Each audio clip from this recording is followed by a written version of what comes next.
Olá!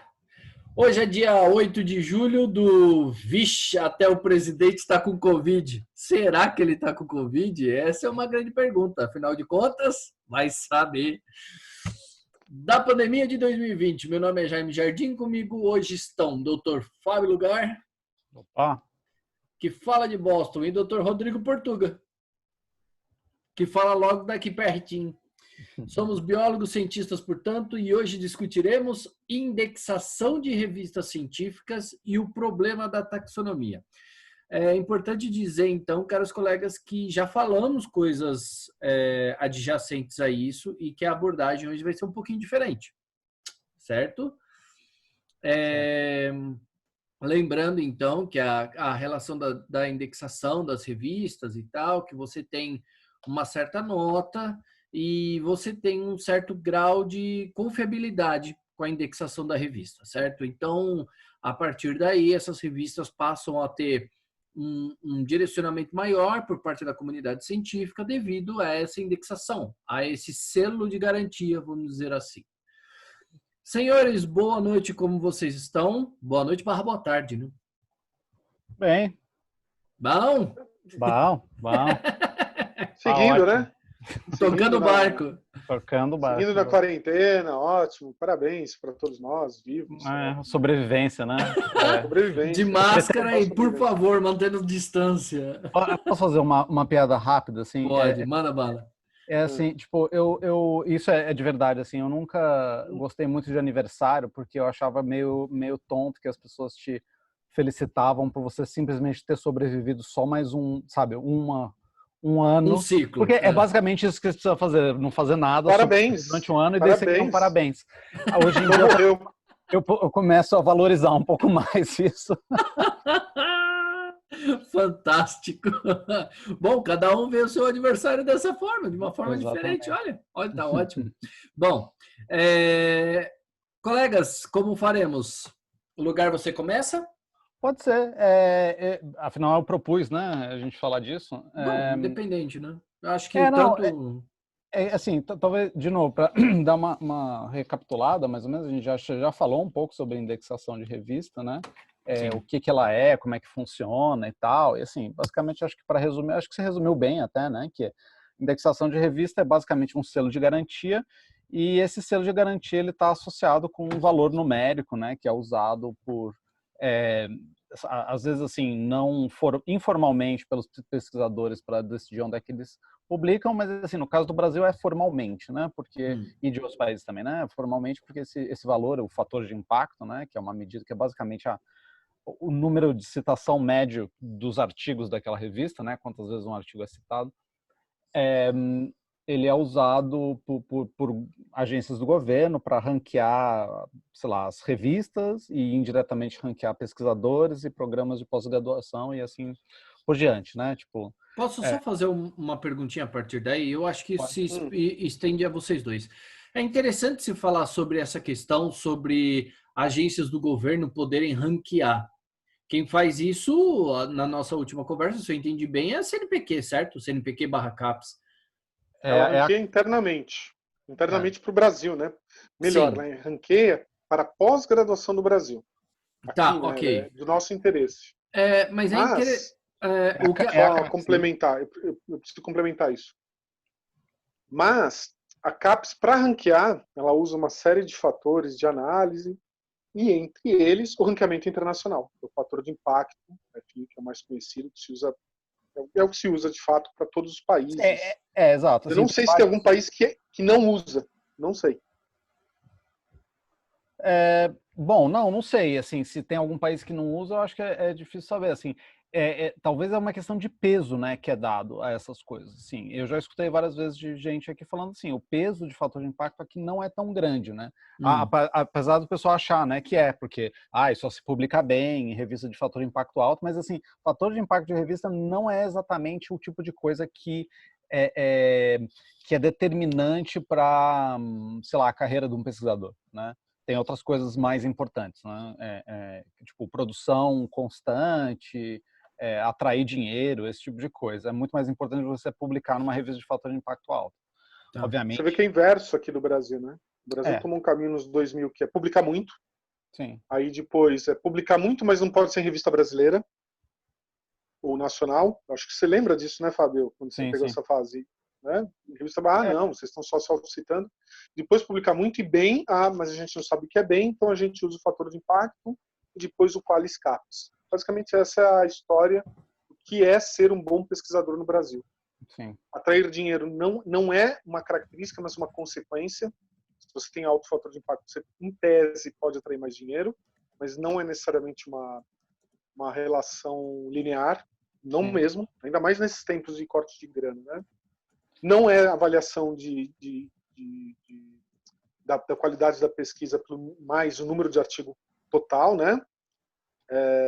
Ele é número de artigo, fator de impacto e agora citação. A citação é uma das características que a CAPES gostaria que, pelo menos isso foi da última reunião, né? Que a citação a meia vida de citação pudesse entrar. É uma das características também. Claro. Não sei como ficou isso, porque mudou tudo de novo. Tá? Já mudou? A CAPES já está em outro direcionamento para acabar com a Qualis. É estranho. Tá todo mundo meio assim. Vamos ver, né? Porque assim, aqui não tem qualis e tudo anda bem, mas aqui tem uma coisa que é tipo essa coisa do critério de vamos dizer, de mérito e tal, se a quantidade de grana que você atrai faz mais sentido porque parte da grana que um pesquisador ganha vai para a própria universidade, né? Daí a universidade fica feliz e todo mundo fica feliz, né? E é uma parte grande. Então essa ideia de atrair dinheiro não é simplesmente para saber que os gestores vão ficar felizes que você está desenvolvendo sua pesquisa, é porque eles querem o dinheiro, né? Então eles todo grant, bolsa não, como é que chama? Todo projeto, né, de pesquisa que um investigador ganha tem esse overhead que chama, que é tipo uma quantidade que não é parte do projeto que vai para a universidade e costumam ser parcelas grandes, até 50% do dinheiro fica com a universidade, né, e não com o pesquisador. Então, assim, é por isso que aqui não importa muito diretamente, né, a qualidade, não é a qualidade do paper, né, tipo a revista onde você publica o negócio, né, importa se você consegue trazer esse dinheiro. Se você consegue trazer esse dinheiro, beleza. Se você não consegue, daí não é beleza, né? Mas enfim, isso é meio tangente ao assunto que a gente queria discutir. Isso é mais a respeito, né, dessa questão de quantificação, de mérito acadêmico e tudo mais, e como é que isso é feito em vários lugares diferentes. Mas assim, o ponto é que fator de impacto, né, e indexação de revistas ainda é uma coisa importante, né? Mesmo aqui onde o número em si não é importante, né, ou pelo menos não tão importante, que uma revista é ou não indexada, isso acaba, sei lá, atraindo publicação, acaba colocando em evidência. Então, se você também publica numa revista qualquer, né, a probabilidade de você conseguir financiamento também é pequena. Então, assim, ainda importa a indexação de revistas, né, de uma forma ou de outra, e que é isso, né, que o Jaime tinha comentado, de ganhar um selo de qualidade. Então, o selo de qualidade importa. E como a gente já tinha discutido, né, quem dá esse selo são empresas privadas, que mais ou menos têm critérios internos, não são totalmente arbitrários, mas assim, são critérios internos que eles decidem que tipo de revista vai entrar ou não. E daí, recentemente, aconteceu um evento a respeito disso, que foi lançado os últimos valores de fator de impacto e quais revistas seriam indexadas ou não. Então, isso é, assim, sei lá, uma analogia, talvez seria, tipo, você pensar em termos... Eu vou fazer analogia com futebol, mas eu não manjo de futebol, então vou falar porcaria. Mas, assim, sabe, quando alguma coisa... Você pode ter uma revista que, por exemplo, cai para a segunda ou terceira divisão, alguma coisa assim. E se ela vai para o final, ela pode sair fora da indexação. Então, é possível que se uma revista, que mesmo estando indexada, não cumpre alguns critérios, ela pode deixar de ser indexada. E isso aconteceu agora com uma revista muito importante, né, que chama revista Zootaxa. A revista Zootaxa é uma revista destinada exclusivamente a publicação de artigos taxonômicos, né? Taxonomia em biologia, né, é a ciência da nomenclatura das espécies e é basicamente a ciência de você descrever novas espécies, né? Às vezes reordenar, descobrir, sabe, separar e juntar espécies que as pessoas acham que é separado, mas assim, na base é isso, né? Você descobriu uma nova espécie. Então, muitas vezes aparece no jornal, né? Descobriram, pesquisadores do INPA descobriram nova espécie de não sei o quê. Isso é um trabalho taxonômico, né? A descoberta de novas espécies. Você demonstrar que um bicho, né, que um organismo não pertence a nenhuma das outras espécies conhecidas. Né? E isso é, tipo, de certa forma, uma das bases do estudo em biodiversidade. Né? Você não consegue fazer quase nada em estudos de biodiversidade, estudar evolução, ecologia, nada, se você não sabe quais são as espécies que existem, né? Tipo, as unidades mais básicas em termos de ecologia e de evolução são as espécies que ou habitam local ou que existem, né? Então, é essencial você saber exatamente isso. A taxonomia é um trabalho essencial, é uma ciência de base, super de base na biologia. Só que a taxonomia, há muito tempo, enfrenta vários problemas que interagem exatamente com essa questão de mérito acadêmico e fator de impacto. Isso tem um nome até, o impedimento taxonômico, né?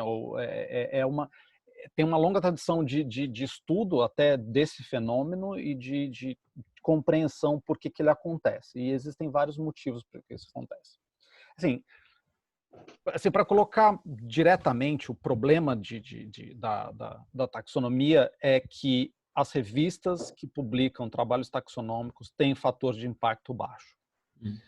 Se você avalia isso de uma forma ingênua, né, você pode chegar à conclusão, então isso mostra que os trabalhos de taxonomia têm pouco impacto na academia ou que eles são uma bosta, né, que eles são ruins.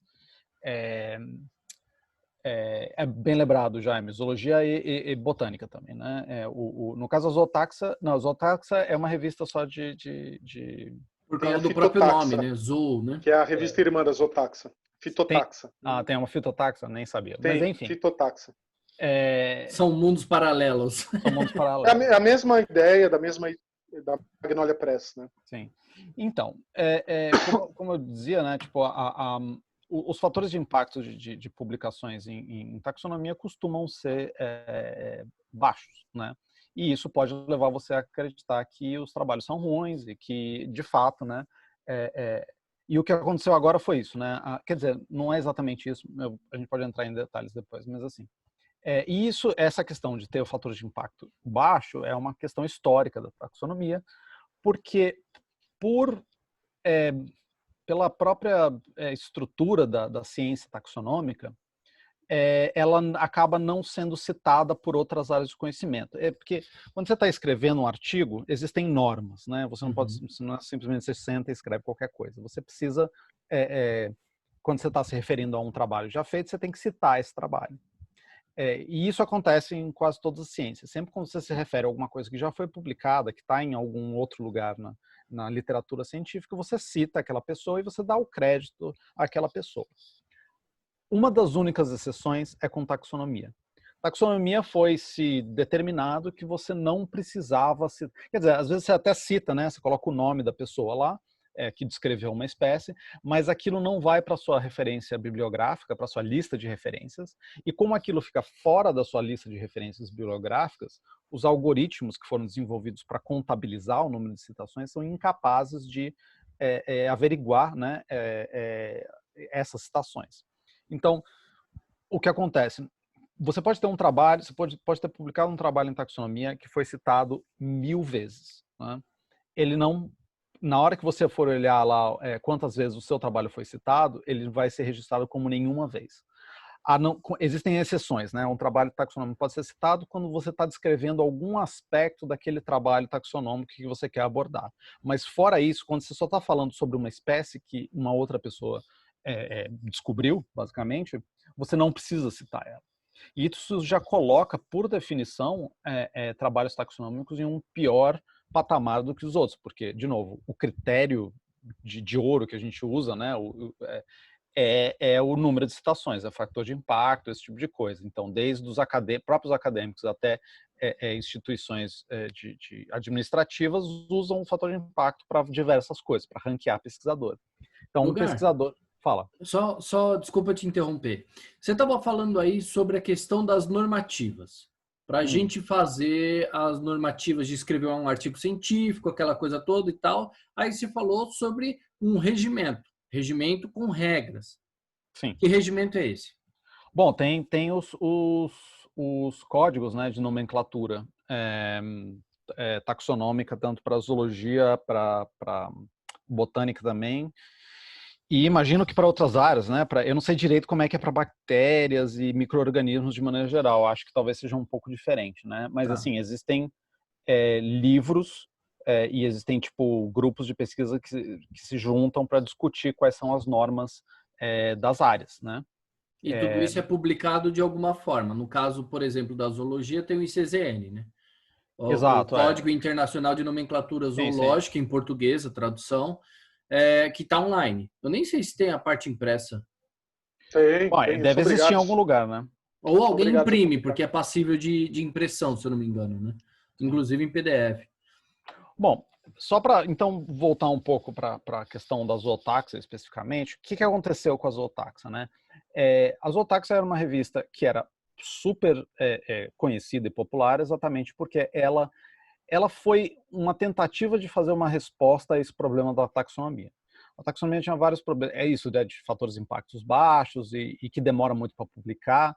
A Zootaxa tentou revolucionar isso, fazendo uma revista que é meramente online, né, principalmente online, mas que ao mesmo tempo que tenta publicar de maneira rápida e eficiente trabalhos taxonômicos. Trabalhos taxonômicos também, pela natureza deles, eles são trabalhos longos e demorados, casos. Normalmente, muitos deles são teses, né, de dissertação, de mestrado, doutorado.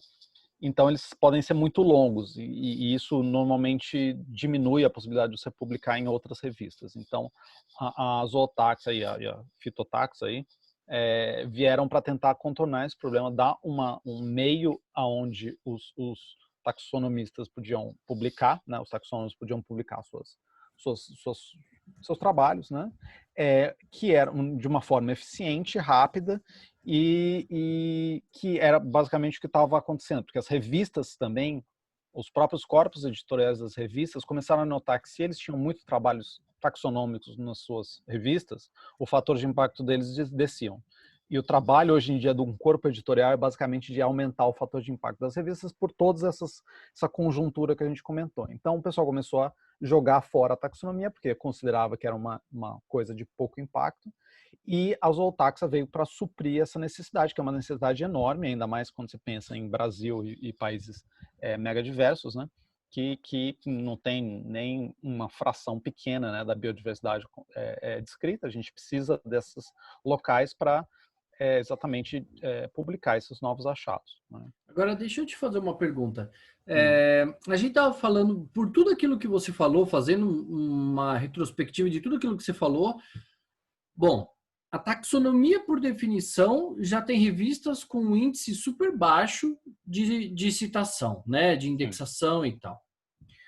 Você tem a queda de uma revista que ela era voltada para a taxonomia, ela perde sua indexação. Outras revistas também fazem isso, mas que são muito mais amplas, ou seja, o espaço diminui. A gente está entrando num buraco taxonômico sombrio, é isso? Não, a gente sempre teve nesse buraco. Esse que era mais ou menos o meu ponto. Assim, faz décadas e décadas que a ciência taxonômica está em declínio, e ele está em declínio basicamente por decisões políticas, né, de você priorizar esse tipo de fator de impacto, por exemplo. A partir do momento que você começou a priorizar esse tipo de coisa, a ciência taxonômica entrou em declínio porque, de novo, tem um baixo fator de impacto. Só fazer um parênteses rápido, assim. O fator de impacto é uma medida de curto prazo, né? Eu falei que era o número médio de citações de uma revista, mas é o número médio de citação da revista nos últimos 2 anos. Tá. Trabalhos taxonômicos, eles normalmente têm o que a gente chama de meia-vida longa. Que meia-vida é o quanto tempo demora para... Tipo, a longo prazo, quantas vezes eles são citados, né? E os trabalhos taxonômicos costumam ser citados assim muitas vezes depois da morte da pessoa, do trabalhador, né, do pesquisador que publicou aquilo. Então, eles têm vida longa de, sei lá, décadas e às vezes até séculos, né? Até hoje a gente cita Linneu, que foi o que 1800 e alguma coisa, né? Então, assim, esses trabalhos taxonômicos, eles têm um padrão de publicação meio diferente, né? Isso impacta eles de forma negativa, porque as decisões foram para se privilegiar impacto a curto prazo, imediato, né? Tipo o que acontece agora, assim, já, né? Nos últimos 2 anos, que é um período muito curto de tempo. Às vezes é entre 2 e 3, alguma coisa assim, mas não é muito mais do que isso. Então, e essa decisão, né, ela desprivilegiou a taxonomia exatamente. A taxonomia estrito sensu, né? Porque você pode fazer a taxonomia por outras metodologias, não? Como o barcode, por exemplo. Sim, mas assim, o que acontece quando você for ver todas essas... Barcode, assim, para contextualizar também rápido, foi a tentativa de usar marcadores moleculares rápidos, né, para tentar encontrar novas espécies. Mas se você for ver os trabalhos que usam barcoding, que são publicados em revistas de alto impacto, esse tipo de coisa, eles normalmente não fazem taxonomia, né? Eles acham potenciais espécies novas e acabam não discutindo, não fazendo o trabalho taxonômico propriamente dito, né? Que é estudar, porque de novo, a taxonomia, assim, mesmo que você fale assim, a gente pode tentar revolucionar ela, né? Fazer taxonomia mais rápida, né? Ou tipo isso, assim, a gente propôs aqui a utilização de um marcador molecular rápido, que a gente usa ali, tira um tecido e vê onde é que ele cai, né, no resto da diversidade conhecida e vê que ele é muito diferente. Fala, beleza, é uma espécie. Mas para você descrever uma espécie, não é isso que você tem que fazer, né? Para descrever uma espécie, você tem que pegar aqueles indivíduos, olhar o que diferencia eles dos outros e fazer uma análise se eles realmente, em que eles diferenciam e o que eles não diferenciam, né? Você faz uma descrição completa daquele organismo novo. Então, é um trabalho muito mais manual, muito mais lento. Assim, a possibilidade dele ser automatizado não é impossível, mas ela é muito pequena, né? Então é muito complicado, ainda mais com organismos mais complexos e tal. E assim, quando você vai para grupos pouco estudados e mega diversos, talvez a coisa fique mais fácil de princípio, porque às vezes tem um conjunto de características que as pessoas já conhecem e você consegue muito facilmente identificar essas características que são diferentes e publicar espécies, né? Que é o que acontece com aranhas, por exemplo. Aranha, eles têm um grupo de características que os aracnólogos já sabem que são meio que ajuda a diferenciar. Então, muitas vezes eles conseguem muito rapidamente achar as características em poucos dias até e saber se aquilo é uma espécie nova ou não. Mas isso então, não é... a relação de tempo por um taxonomista e por uma pessoa normal é um pouco diferente. Não, totalmente. Quando você fala assim, super rápido, levando alguns dias até, né? Então... porque a gente está confrontando isso, por exemplo, um exemplo que a gente conhece, o Fábio Nascimento, que é um cara que eu acho super competente, e ele trabalhou com taxonomia de felídeos sul-americanos, né? Que você imaginar, deve ser mega fácil, né? Eu acho que assim, talvez, eu posso estar enganado, mas eu acho que ele no total, acho que deve ter demorado uns 15 anos para publicar os trabalhos deles, né? São trabalhos muito bem feitos, mas são trabalhos demorados, porque você tem que conseguir dados, você tem que achar base de comparação para animais que são como felídeos, que você não tem assim milhares numa coleção, você tem que achar ele onde é que eles estão nas coleções científicas, que muitas vezes não estão no Brasil, estão em outros lugares do mundo, então você tem que viajar, tem que fazer isso, tem que arranjar dinheiro, sabe? Então vai. Então acaba sendo um negócio que é muito custoso em termos de tempo. Se você pensar em termos de fator de impacto imediato, a taxonomia é uma péssima ciência, né? Porque ela demora para ser feita, ela não é citada imediatamente, né? Diferente de outras áreas. Ou seja, você não tem quase que o reconhecimento nenhum, apesar de todo mundo beber da fonte da taxonomia. Exatamente. E o que aconteceu agora, especificamente, foi assim, um dos critérios que foi usado para decidir se as revistas iam ser rebaixadas ou não, era o número de autocitações. Autocitação é quando uma revista cita trabalhos que foram publicados nela mesma, né? E isso foi usado, né, para tentar identificar revistas predatórias ou até tipo áreas de conhecimento muito insulares, né, muito fechadas em si mesmo. Por exemplo, assim, eu não sei se hoje em dia ainda existe, mas assim, quando eu comecei na graduação, existiam revistas de parapsicologia, né, de coisas mentais, telepatia, esse tipo de coisa. Existiam essas revistas, eu não sei se elas ainda existem. Mas se você fosse olhar os trabalhos que eram publicados lá, primeiro, eles eram todos horríveis, mas segundo, eles só citavam trabalhos que eram publicados lá mesmo, né? Tipo, na grande maioria. Talvez tivesse uma grande autocitação. E isso é um indicativo bom de se uma área é tipo meio pseudocientífica, né? De uma certa forma. Padre Quevedo chegou a publicar alguma coisa lá? Quem? Não, Padre não sei. Quevedo? Padre Não, ideia. Mas o que acontece com a taxonomia, de novo, ela tem essas peculiaridades, né? Por que a taxonomia acaba sendo pouco citada fora da própria taxonomia por uma estrutura da área, né? Porque se convencionou que aquelas pessoas não iam receber essas situações, o que normalmente acontece é os taxonomistas citarem outros taxônomos, né? Então, você está fazendo um trabalho, você vai discutir as teorias que outros taxônomos levantaram a respeito de um grupo de organismos, esse tipo de coisa.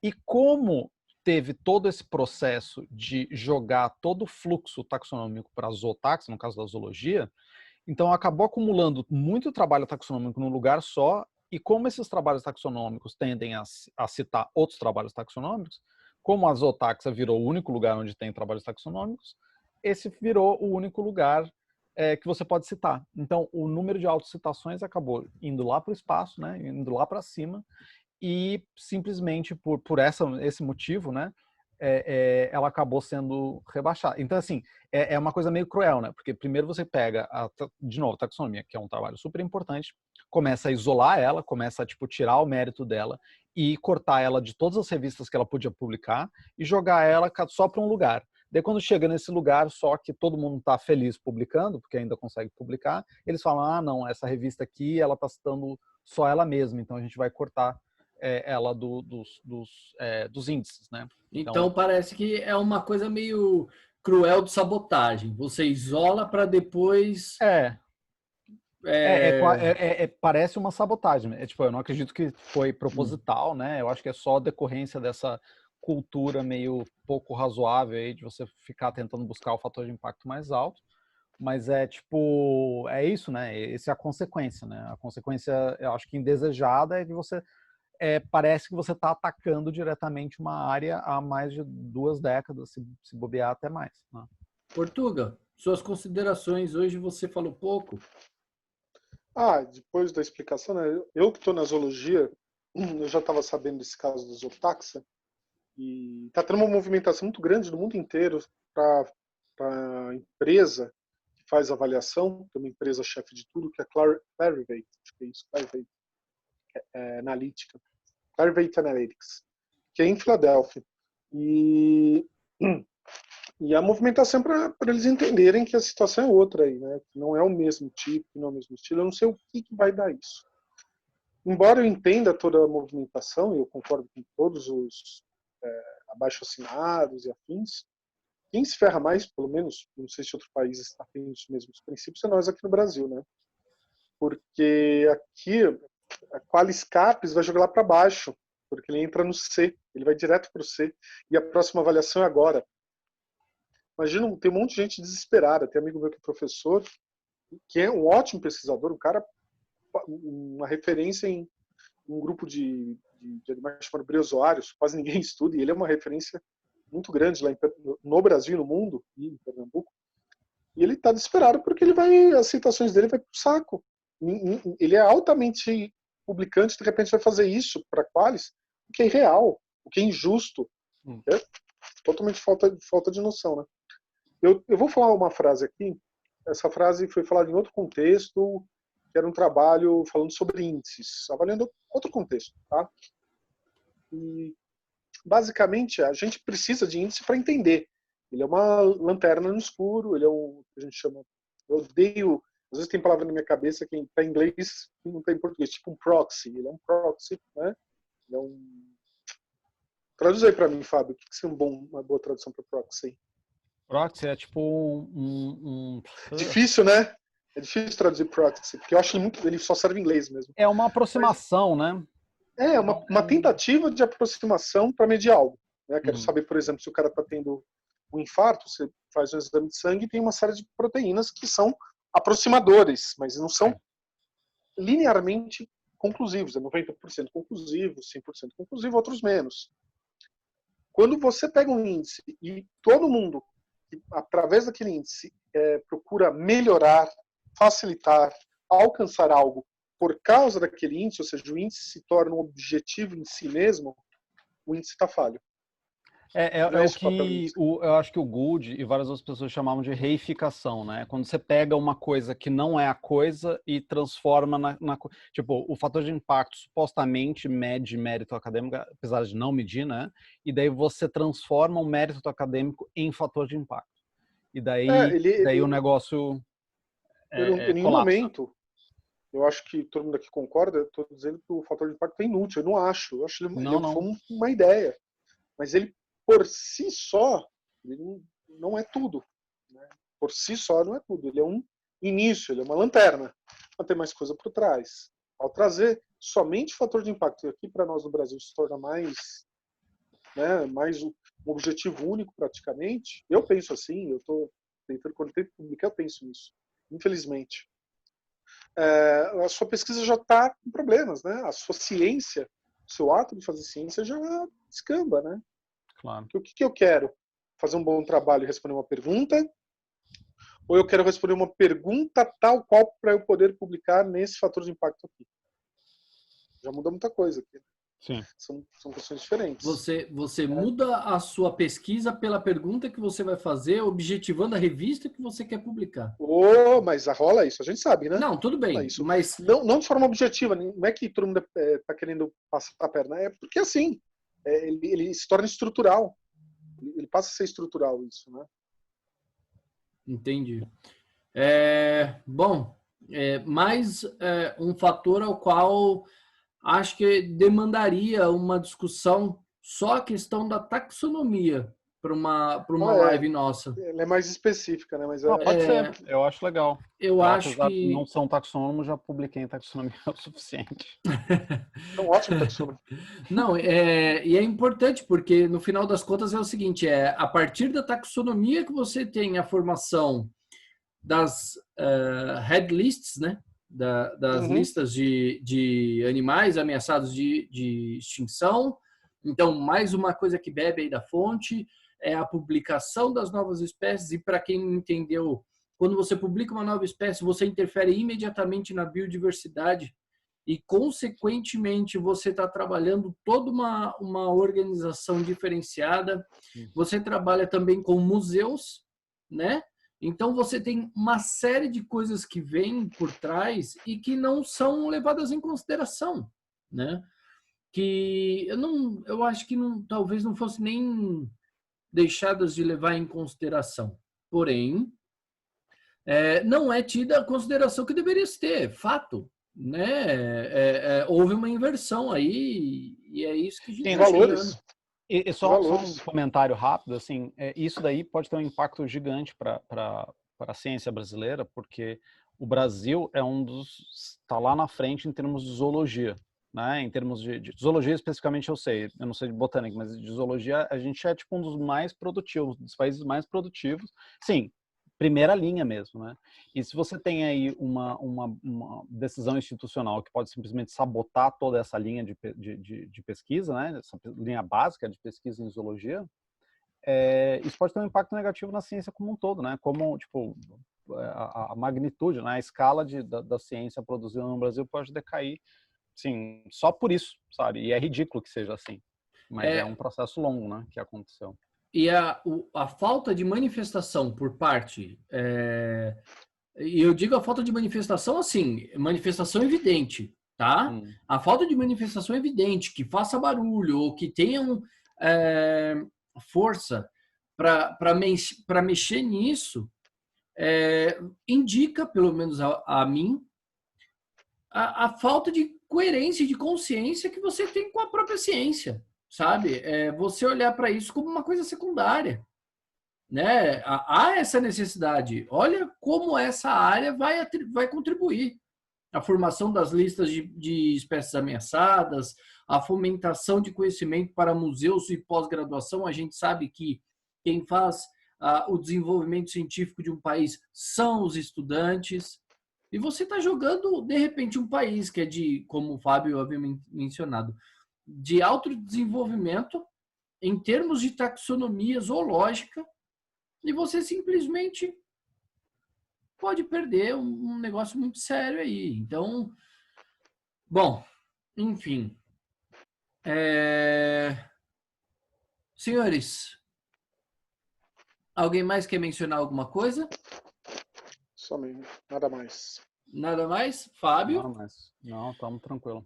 Sendo assim, agradeço aos doutores pelas explicações e colaborações, mas antes é necessário lembrar vocês lá no Facebook, dos colegas, para que nós possamos divulgar o nosso trabalho. Portuga, menos de 1 minuto. Quer falar alguma coisa? Não. Ah, tá bom. Então tá bom. Não. Então a gente volta para daqui no dia 15 e até mais. Senhores, até Falou. mais. Cuidem-se.